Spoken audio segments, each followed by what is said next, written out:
Hello friend, कैसे हैं? आशा करता हूँ बहुत अच्छे होंगे। और आप लोग जो है आरआरबी टेक्नीशियन जो है आप लोग 2024 में जो एग्ज़ाम की तैयारी कर रहे हैं, आप लोगों को मालूम होगा कि एग्ज़ाम की तिथि जो है घोषित कर दिया गया है। जिनका भी पेपर जो है 19 जो है दिसंबर से, ठीक है, लेकर 30 दिसंबर के बीच होने वाला है, उनके लिए जो है ये क्लास बहुत ही इम्पोर्टेंट है। क्योंकि देखिए, जो आपके जो है एग्ज़ाम में पहले पूछे गए हैं 2018 में टेक्नीशियन में, और जो आपका सब्जेक्ट है, ठीक है, जो आपका जो है सिलेबस है, उसके अकॉर्डिंग जो है इस क्लास को स्टार्ट किया गया है, ठीक है। तो आप लोग डेली क्लास में जुड़िए, क्योंकि सारे जो है आपके जो सिलेबस यहाँ पे ख़त्म कर दिए जाएंगे। डेली डेली क्लास चलेगा आप लोगों का यहाँ पे, साइंस, मैथ, रीजनिंग, ठीक है, और मॉडल सेट।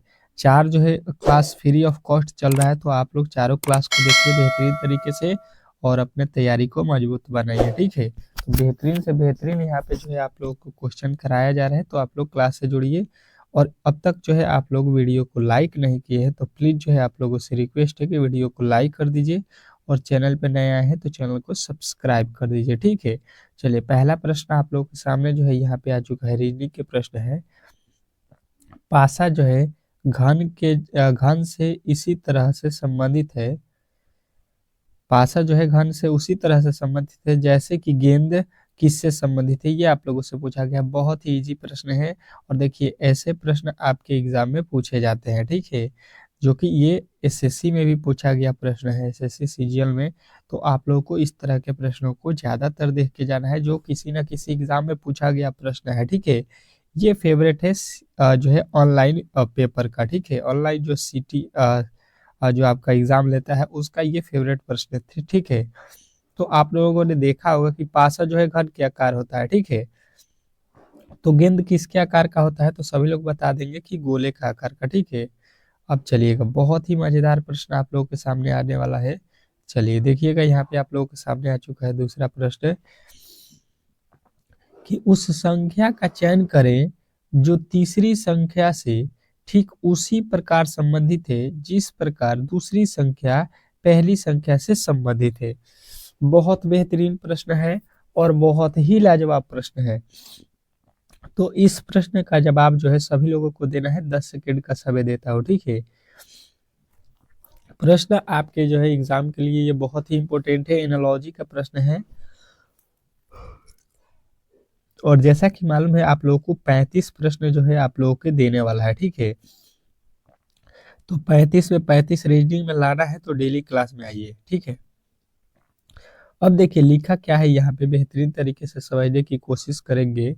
तो 12 को कह रहा है कि यहाँ पे 36 कर दीजिए, 12 को 36 कर दीजिए, तो 18 को क्या, ये 12 को 36 लिखा है, तो मतलब क्या किया होगा, 12 में 3 से गुणा कर देंगे, 12 तिहाई 36। तो हम लोग 18 में 3 से गुणा कर देते हैं, जो 18 है इसमें 3 से गुणा करते हैं, तो 18 तिहाई 54।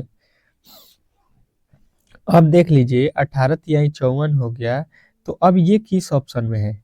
अब जो है ये किस ऑप्शन में आप लोगों को दिखाई दे रहा है? तो कहिएगा 54 तो यहाँ पे ऑप्शन में ही नहीं है, मतलब जो है इस लॉजिक से इस प्रश्न को नहीं बनाया गया था, ठीक है।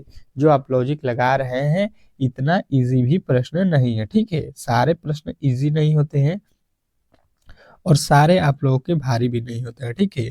तो मॉडरेट लेवल के प्रश्न आपको दिया जा रहा है, जैसा कि आपके एग्जाम में पूछा जा रहा है, ठीक है।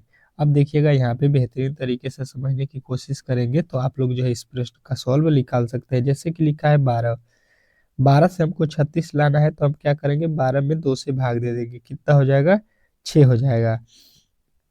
ये 6 मार्क में हो जाएगा। अब 6 से 36 हमको बनाना है, तो 6 का वर्ग कर देते हैं, ये हो जाएगा 36। बात जो है आप लोगों को बेहतरीन तरीके से जो है समझ में आ गया होगा कि जो है 12 से 36 किस प्रकार आया। सबसे पहले 2 से भाग दिए हैं 12 में, फिर उसका आधा करके वर्ग कर दिए। वही काम करेंगे 18 के साथ भी। क्या करेंगे, 18 का आधा करेंगे, और जब ये 18 का आधा होगा तो हो जाएगा 9, और 9 का जब वर्ग करेंगे तो ये हो जाएगा 9 9 81। अब देखिएगा, आप लोगों को आंसर जो है 81 किस ऑप्शन में दिया गया है? तो आप लोग कहिएगा कि 81 जो है ऑप्शन नंबर डी में दिया गया है, तो डी जो है इस प्रश्न का राइट उत्तर हो जाएगा। आशा करता हूँ कि ये प्रश्न भी आपको बेहतरीन तरीके से जो है समझ में आ गया होगा। और इस तरह के जब भी प्रश्न आपके एग्जाम में पूछे जाते हैं तो इजीली जो है आप लोग इन प्रश्नों को सॉल्व कर सकते हैं। नेक्स्ट प्रश्न आपके सामने आ चुका है। देखिएगा, कह रहा है कि दिए गए विकल्पों में से उस संख्या का चयन कीजिए जो निम्नलिखित श्रृंखला में से प्रश्नवाचक चिन्ह को जो है प्रतिस्थापित कर सकता है। ठीक है, अब हम लोग को ये बताना है यहाँ पे कि वाट के स्थान पे कौन सी संख्या आने वाली है। और ये जो है प्रश्न आपके श्रृंखला से है, और श्रृंखला से आपको मालूम है कि 2 से 3 प्रश्न आपके एग्जाम में पूछे जाने वाले हैं। तो इस चैप्टर को बेहतरीन तरीके से पढ़िएगा। डेली क्लास में हम भी कोशिश करेंगे 2 से 3 प्रश्न आपको जो है कराते चले इस चैप्टर से। ठीक है, ताकि ये चैप्टर बेहतरीन तरीके से जो है आप लोगों को क्लियर हो जाए। और किस दिन इस चैप्टर का ही हम लोग सॉल्यूशन केवल करेंगे जिसमें आपके मोस्ट 50 क्वेश्चन जो है हम कराएंगे, ताकि ये उस दिन जो है क्लियर हो जाए। ठीक है, चलिएगा बताइएगा इस प्रश्न का सही उत्तर क्या होने वाला है। तो देखिए, इस प्रश्न का जो है सॉल्यूशन बहुत ही इजी तरीके से हम लोग करेंगे। यहाँ पे देखिए इसको जो है किस तरह से हम लोग सॉल्व करेंगे। 77 जो लिखा है, 77 से फिर लिखा है 77, मतलब इसमें तो कुछ भी नहीं जोड़ा होगा, जीरो जोड़ा है। 77 से 79 मतलब 2 जोड़ दिया, 79 से यहाँ पे 237, ये तो काफी ज्यादा हो गया, काफी ज्यादा यहाँ पे जोड़ दिया, मतलब यहाँ पे तो ये ट्रिक से बनने वाला नहीं है। 2 0 ये तो कोई लॉजिक बन नहीं रहा है। ठीक है, अब जो है हम लोग दूसरा लॉजिक लगाएंगे। यहाँ पे जो है ये तरीका हो सकता है कि जो है 77 से 77 लाना है, मतलब 77 में 1 से गुणा कर देते हैं तो 77 एकम में 77 हो जाएगा। अब देखिएगा, अब जो है 77 से आप लोगों को कितना हो गया, और जो है 79, मतलब इसमें क्या करेंगे हम लोग 2 प्लस कर देंगे, हो सकता है 2 प्लस कर देंगे। अब देखिएगा इसके आगे जो है आप लोगों के क्या लिखा गया है, 237, पहले 1 से गुणा किए हैं, 2 जोड़ दिए हैं। अब यहाँ पे 79 से 237 लाना है तो हम क्या करेंगे, इसमें 3 से गुणा कर देते हैं। ठीक है, जब 3 से गुणा करते हैं तो ये हो गया 9 3 27 और 7 3 21 2 23, यानी 237 हो गया। अब क्या करेंगे इसमें, अब इसमें क्या करेंगे, पहले 1 से गुणा किया, फिर 2 जोड़ दिए, फिर 3 से गुणा किए हैं तो अब यहाँ पे 4 जोड़ देंगे। ठीक है, जब 4 जोड़ देंगे तो 37 4 41 हो गया, 241। अब 241 में हमको क्या करना पड़ेगा, 4 के बाद क्या करना पड़ेगा, 5 से गुणा। तो 5 से जब हम गुणा करेंगे तो ये हो जाएगा 5 एकम में 5, 5 चौके 20 के 0, 5 दूना 10 और 2 12, 1205। और 1205 आपके ऑप्शन नंबर डी में दिया गया है। तो डी जो है इस प्रश्न का 100% सही उत्तर हो जाएगा। आशा करता हूँ कि आप लोग को ये प्रश्न बेहतरीन तरीके से जो है समझ में आ गया होगा। और इस तरह के जब भी प्रश्न आपके एग्जाम में पूछे जाते हैं तो इजीली जो है आप लोग इन प्रश्नों को सॉल्व कर सकते हैं, इसमें किसी तरह का डाउट नहीं होना चाहिए। चलिएगा अगले प्रश्न की ओर चलते हैं, और अगला प्रश्न आप लोगों के सामने आ चुका है। कह रहा है आपका अगला प्रश्न कि उस विकल्प का चयन कीजिए जो अक्षर समूह की निम्न श्रृंखला में प्रश्नवाचक चिन्ह के स्थान पर आएगा। क्या बोला गया है कि उस विकल्प का चयन कीजिए जो दिए गए अक्षर समूह की श्रृंखला निम्न श्रृंखला में प्रश्नवाचक चिन्ह के स्थान पर आएगा। चलिएगा बताना है आप लोगों को कि इस प्रश्न का जो है सही उत्तर क्या होने वाला है। बेहतरीन तरीके से इस प्रश्न का जवाब दीजिएगा सभी लोग। सभी लोगों का यहाँ पे उत्तर आना चाहिए कि यहाँ पे जो है इस श्रृंखला का अगला पद जो है यहाँ पे क्या होने वाला है। बहुत ही बेहतरीन, बहुत ही लाजवाब है। चलिएगा जवाब सभी लोगों का यहाँ पे आना चाहिए क्योंकि प्रश्न ही बहुत ही इंपॉर्टेंट है। ठीक है, और इसको हम लोग किस तरह से सॉल्व करेंगे, चलिएगा देखिएगा और जो है जवाब दीजिएगा। तो देखिए इसको जो है हम लोग किस तरह से सॉल्व करते हैं ताकि जो है इसका अगला पद जो हम लोग को आसानी से जो है यहाँ पे प्राप्त हो जाए। ठीक है, अब देखिए इसको सबसे पहले देखिए यहाँ पे लिखा है जेड, यहाँ पे लिखा है डब्लू। मैंने आप लोगों को पहले भी बोला है कि इसके जो है आप लोगों के कोड बेहतरीन तरीके से याद होना चाहिए।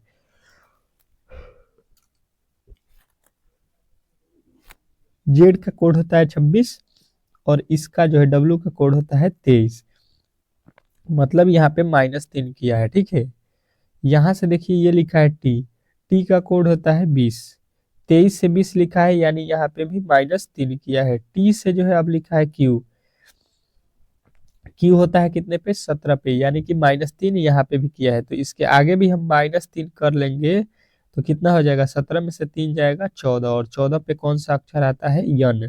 ठीक है, मतलब जो है आपका स्टार्टिंग किससे होना चाहिए, यन से। तो पहला और दूसरा, इसमें तो ओ से और यम से लिखा है, तो ये तो दोनों गलत हो गया।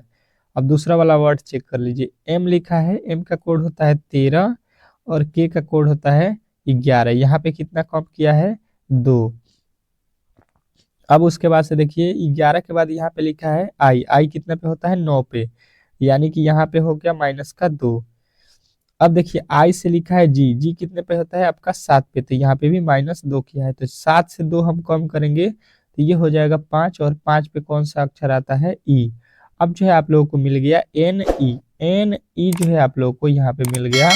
अब जो है आप लोग देख लीजिए कि एन ई किस ऑप्शन में स्टार्ट कर रहा है, तो एन ई यहाँ पे नहीं है, यहाँ पे एन ई नहीं है, यहाँ पे एन ई नहीं है, यानी कि जो हम लोगों को एन ई जो है स्टार्टिंग ऑप्शन नंबर जो है डी में दिया गया है, एन ई से, तो यही जो है इस प्रश्न का राइट उत्तर है। आशा करता हूँ कि आप लोगों को ये प्रश्न भी बेहतरीन तरीके से जो है समझ में आ गया होगा, और इस तरह के जब भी प्रश्न आपके एग्जाम में पूछे जाते हैं तो इजीली जो है आप लोग इन प्रश्नों को सॉल्व कर सकते हैं, इसमें किसी तरह के डाउट नहीं होना चाहिए। बेहतरीन तरीके से ये प्रश्न भी आपको समझ में आ गया होगा।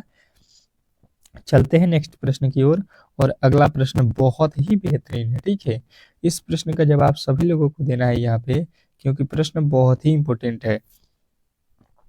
अगला प्रश्न लिखा है कि यदि निश्चित कूट भाषा में WAL के को जो है यहाँ पे 77 लिखा जाता है, और DRIVE को जो है यहाँ पे 102 लिखा जाता है, उसी भाषा में स्विम को किस प्रकार लिखा जाएगा, ये आप लोगों को यहाँ पे बताना है। बहुत ही बेहतरीन प्रश्न है और बहुत ही लाजवाब प्रश्न है, और सेम टू सेम इस तरह के प्रश्न आपके जो है एग्जाम में पूछे जाने वाले हैं। तो आप लोग जो है इस तरह के प्रश्नों को घबराना नहीं है, बेहतरीन तरीके से देखना है। कोडिंग डिकोडिंग का प्रश्न है, और ये आपके एग्जाम में 100% है, किसी ना किसी शिफ्ट में पूछने वाला है। ठीक है, देखिए लिखा है WAL के, ठीक है, वाल्क लिखा है, वाल्क से हमको लाना है यहाँ पे कितना, 77। तो अगर आप देखिएगा तो इसका कोड अगर आप पहचानिएगा तो ये होता है 23 पे, ठीक है, ये होता है 1 पे, ये होता है 12 पे, ये होता है 11 पे। अगर सबको हम जोड़ देते हैं, सबको जोड़ देते हैं तो ये कितना होता है, ये हो जाएगा 23 1 24, 24 12 36, 36 11 कितना हो जाएगा, ये हो जाएगा आप लोगों का 47। ठीक है, जबकि ये लिखा है 77, मतलब तो यहाँ से कोई भी हम लोगों को लॉजिक यहाँ पे समझ में नहीं आया। ठीक है, अब देखिएगा, अब जो इसमें हम लोग दूसरा लॉजिक लगाएंगे। ठीक है, देखिए ये किस तरह से बनने वाला है, बनने वाला लॉजिक हम आप लोगों को बताने वाले हैं, क्या हो रहा है इसमें, क्या क्या किया गया है। देखिए डब्लू का जो है यहाँ पे अपोजिट लिखा गया है। ठीक है, डब्लू पर क्या लिखा गया, अपोजिट, तो डब्लू का अपोजिट होता है कितना, डी। ए का अपोजिट क्या होता है, जेड। उसके बाद से एल का अपोजिट कितना होता है, तो ये होता है आप लोगों का ओ। ठीक है, के का अपोजिट कितना होता है, तो के का अपोजिट आप लोगों का यहाँ पे होता है कितना, पी। ठीक है, अब इसके जो है प्लेस वैल्यू को जोड़ दीजिए। ठीक है, यहाँ पे डी का प्लेस वैल्यू होता है 4, जेड का होता है 26, ओ का होता है 15, और पी का होता है 16। सबको जो है यहाँ पे प्लस करके जोड़ दीजिए। तो देखिए यहाँ पे 26 4 30, 30 15 45, 45 16 कितना हो गया, 45 16 61। ठीक है, 61 हो गया, लेकिन यहाँ पे अभी भी 77 लिखा हुआ है। ठीक है, तो 77 किस तरह से लाएंगे, यहाँ पे समझने की कोशिश कीजिएगा। जो है यहाँ पे डी एक वर्ड वर्ड हो गया, जो है जेड दूसरा है, ये तीसरा है, ये चौथा है। इसमें कितने वर्ड टोटल थे, 4। तो 61 आया है, इसमें 4 का जो है वर्ग करके हम लोग जोड़ देंगे, जितने भी अक्षर है उसका वर्ग करके जोड़ देंगे। तो 4 का वर्ग कितना होता है, 16, यानी 16 जोड़ देंगे, 61 में 16 जोड़िएगा, ये हो जाएगा 77, जो कि यहाँ पे लिखा गया है। ठीक है, तो वही लॉजिक सेम टू सेम हम लोग इसमें भी लगाने वाले हैं, स्विम में, SWIM। ठीक है, इसके साथ भी वही करेंगे। तो एस का अपोजिट कितना होता है, तो एस का अपोजिट होता है एच। ठीक है, डब्ल्यू का अपोजिट कितना होता है, अपोजिट डब्ल्यू का भी मैंने बताया डी। आई का अपोजिट कितना होता है, आर। और यहाँ पे एम का अपोजिट कितना होता है, एन। ठीक है, अब फिर इसका प्लेस वैल्यू रख दीजिए। इसका प्लेस वैल्यू होता है 8, डी का प्लेस वैल्यू होता है 4, आर का प्लेस वैल्यू होता है 18 और एन का प्लेस वैल्यू कितना होता है, एन का होता है आप लोगों का कितना 14। और इसमें अक्षर कितने हैं यहाँ पे देख लीजिए, टोटल अक्षर इसमें भी 4 हैं, तो 4 का वर्ग करके जोड़ देंगे। ठीक है, अब देखिए 8 और 4 12, 12 18 कितना हो गया 30, 30 जो है 14 44, 44 में 4 का वर्ग कर दीजिए यहाँ पे। अब क्या करेंगे, 44 हो गया सबको जोड़ने पर और इसमें 4 का वर्ग 16 हो गया, इसको जोड़ेंगे तो ये कितना हो जाएगा 60 हो जाएगा। ठीक है, इसमें जो है आप लोगों के उत्तर कितना बनेगा 60, जो कि ऑप्शन नंबर सी में दिया गया है। तो आशा करता हूँ कि ये प्रश्न भी आपको बेहतरीन तरीके से जो है समझ में आ गया होगा। नेक्स्ट प्रश्न की ओर चलते हैं और अगला प्रश्न बहुत ही महत्वपूर्ण है और इस तरह के प्रश्न आपके एग्जाम में जो है पूछे जा रहे हैं। क्या लिखा गया है कि उस वेन आरेख का चयन करें जो दिए गए वर्गों के जो है बीच मध्य वर्गों के मध्य संबंध को जो है सर्वोत्तम तरीके से जो है निरूपित कर सकता है। ठीक है, करता है, ये आप लोगों को बताना है कि यहाँ पे जो दिया गया है उसका जो है वेन डायग्राम बहुत ही सटीक तरीके से बताना है। जैसे कि दिया है यहाँ पे कद्दू, पालक, आलू, ये जो है आप लोगों के अब बताना है कि इन तीनों में जो है क्या संबंध होने वाला है। चलिएगा बताइएगा इसमें जो है कौन सा संबंध आप लोगों को दिखाई दे रहा है। तो हम कहेंगे यहाँ पे देखिए कद्दू और पालक में, कद्दू और पालक दोनों ही सब्जी है, लेकिन कद्दू अलग प्रकार की सब्जी है और पालक अलग प्रकार की, तो इसमें किसी तरह के संबंध नहीं है, ये दोनों में किसी तरह के। अब देखिए पालक और आलू, पालक और आलू में किसी प्रकार का संबंध है तो कहिएगा नहीं, पालक अलग प्रकार का है सब्जी और जो है यहाँ पे आलू अलग प्रकार का है, मतलब तीनों में किसी तरह का संबंध नहीं है। आप कह सकते हैं कि ये पालक हो जाएगा, ये आलू हो जाएगा और ये कद्दू हो जाएगा, तीनों अलग अलग हो जाएंगे। तो तीनों अलग अलग हमको किस में दिखाई दे रहा है, कहिएगा ऑप्शन नंबर ए, यानी कि जो है ए जो है इस प्रश्न का राइट उत्तर है। आशा करता हूँ कि ये प्रश्न भी आपको बेहतरीन तरीके से जो है समझ में आ गया होगा। चलते हैं नेक्स्ट प्रश्न की ओर। अगला प्रश्न देखिएगा आप लोगों के सामने आ चुका है। क्या लिखा है यहाँ पे, जो है कथन लिखा है। ठीक है, कथन निष्कर्ष से जो है आप लोगों के प्रश्न आ चुका है, बहुत ही लाजवाब होता है। कह रहा है कि सभी फूल सुंदर है। ठीक है, जितना पढ़िए उतना ही सॉल्व कीजिए। सभी फूल, मान लीजिए कि ये फूल है, ठीक है, फ्लावर है, तो इसका जितना भी भाग है वो क्या है, ये सुंदर है, ब्यूटीफुल है। ठीक है, ये ब्यूटीफुल हो गया।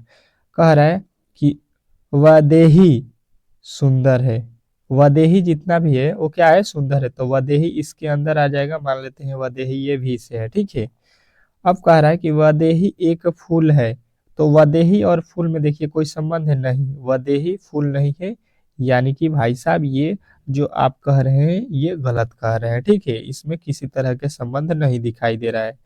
दूसरा देखिएगा यहाँ पे कह रहा है कि कुछ सुंदर जो है फूल हैं, फूल में जो कुछ सुंदर जो है फूल हैं। अब देखिए ये सुंदर का जो है भाग है और इसमें कुछ भाग फूल है कि नहीं, तो कहिएगा जी। पूरे सुंदर फूल में सुंदर में कुछ भाग तो फूल का है ना, तो ये वाला भाग जो है ये बात सही कह रहा है कि कुछ सुंदर जो है फूल है, कुछ सुंदर फूल हमको दिखाई दे रहा है, यानी कि ऑप्शन नंबर जो 2 है ये अनुसरण कर रहा है। तो ऑप्शन नंबर बी की तरफ हम लोग चलेंगे और बी जो है इस प्रश्न का 100% सही उत्तर हो जाएगा। आशा करता हूं कि आप लोगों को ये प्रश्न भी बेहतरीन तरीके से जो है समझ में आ गया होगा। चलते हैं अगले प्रश्न की ओर और अगला प्रश्न आप लोगों के सामने स्क्रीन पे है। ये तो बन गया, यहाँ पे देखिएगा अब जो है आप लोगों के सामने आ चुका है। क्या लिखा है कि पी जो है क्यू की माता है। ठीक है, पी जो है क्यू की माता है, आर जो है क्यू की पति, एस जो है आर का भाई, पी जो है पी और एस से, एस में क्या संबंध है, पी जो है पी एस से क्या संबंध है, मतलब पी एस को एस का क्या लगता है, ये आप लोगों से पूछा गया। तो यहाँ पे थोड़ा सा आप लोगों को बेहतरीन तरीके से समझने के लिए यहाँ पे देख लीजिए, वेन डायग्राम बना देते हैं। क्यू जो है आर की माँ है, क्यू कौन है, आर की माँ, यहाँ पे आर हो जाएगा और इसकी माँ कौन है, क्यू है। ठीक है, यहाँ पे ये माँ हो गई। अब बोल रहा है कि पी जो है क्यू की पति है, पी कौन है, क्यू की पति, ये जो है महिला है इनकी पति कौन है, यहाँ पे पी है। ठीक है, ये पति हो गया, इन दोनों को आपस में क्या है, शादी हो गया। अब बोल रहा है कि एस जो है आर का भाई है, एस कौन है, आर का भाई, ये एस है, इसका एक भाई कौन है, आर है, आर का एक भाई कौन है, एस है। ठीक है, ये दोनों क्या है, भाई है, ये भाई हो गए। अब देखिएगा, अब कह रहा है कि पी का एस से क्या संबंध है। पी जो है, पी यहाँ पे है, ये एस का क्या लगता है, यहाँ पे एस है, पी और एस में क्या संबंध है, ये हम लोगों से पूछा गया है कि पी जो है कौन है एस का, पी कौन है एस का। तो देखिए ये एस है, इसका ये पी क्या लगते हैं, तो देख लीजिए, ये इसका भाई है और ये इसकी माँ, इन दोनों की माँ हो जाएंगी, ये इन दोनों की क्या होंगी, माँ। जब आर का माँ है तो पी एस का भी माँ होंगी। और देखिए इनके पति कौन है, यहाँ पे पी है, तो देखिए आर का भी ये क्या होंगे, पापा हो जाएंगे, मतलब पिता, और एस के भी पिता होंगे, क्योंकि यहाँ पे इन दोनों की माँ कौन है, क्यू है, तो दोनों के पापा कौन हो जाएंगे, पी। तो यहाँ पे जो है आप लोगों को बताना है पिता। तो ऑप्शन नंबर जो है आप लोगों को सी जो है इस प्रश्न का राइट उत्तर हो जाएगा। आशा करता हूँ कि आप लोगों को ये प्रश्न भी बेहतरीन तरीके से जो है समझ में आ गया होगा। और यहाँ पे आप लोगों के जो है अगला प्रश्न आ चुका है। ठीक है, देखिएगा और इस प्रश्न का जवाब दीजिएगा। ठीक है, निम्नलिखित श्रृंखला शब्द में जो है एक तार्किक और सार्थक क्रम में व्यवस्थित कीजिए। इसको जो है एक तार्किक और सार्थक क्रम में जो हम लोग को सजाना है। तो सबसे पहले पढ़ लीजिए, शहर दिया है, राज्य दिया है, भवन दिया है, देश दिया है और महाद्वीप दिया है। तो सार्थक क्रम का मतलब ये होगा कि सबसे इसमें छोटा कौन है उसको सबसे पहले लिखेंगे, कौन सा चीज सबसे पहले हुआ है उसको पहले लिखते हैं, जो सबसे बड़ा होगा या सबसे बाद में होता है उसको बाद में लिखते हैं। तो देखिएगा, सबसे पहले इसमें क्या होता है कि आपका घर होता है, गांव होता है, ठीक है, भवन। तो पहले आएगा दो, उसके बाद से क्या होता है, गांव जो होता है आप लोगों के बाद, उसके बाद होता है आपके जो है शहर। ठीक है, जो गांव होता है उसके आसपास में शहर होता है, और शहर जो होता है वो किसी न किसी राज्य के अंदर आता है, यानी उसके बाद तीन हो जाएगा। और जो राज्य होता है वो किसी न किसी देश के अंदर आता है, यानी कि उसके बाद से देश हो जाएगा। और महाद्वीप क्या होता है, उसके बाद जो है आप लोग के महाद्वीप होगा, क्योंकि महाद्वीप में जो है आपके क्या आता है, देश आता है। ठीक है, कई सारे देशों को मिला के महाद्वीप बनता है। तो इस तरह से आप लोगों का उत्तर किस में दिख रहा है, तो कहिएगा ऑप्शन नंबर डी। तो आशा करता हूं कि आप लोगों को ये प्रश्न भी बेहतरीन तरीके से समझ में आ गया होगा।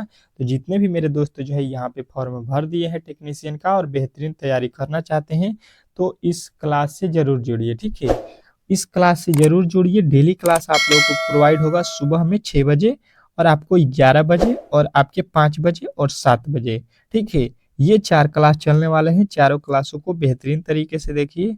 चैनल को सब्सक्राइब करके बेल आइकन दबा लीजिए, ताकि जो है किसी भी क्लास का नोटिफिकेशन मिस ना हो। ठीक है, मिलते हैं हम लोग नेक्स्ट वीडियो में, तब तक के लिए जो है धन्यवाद।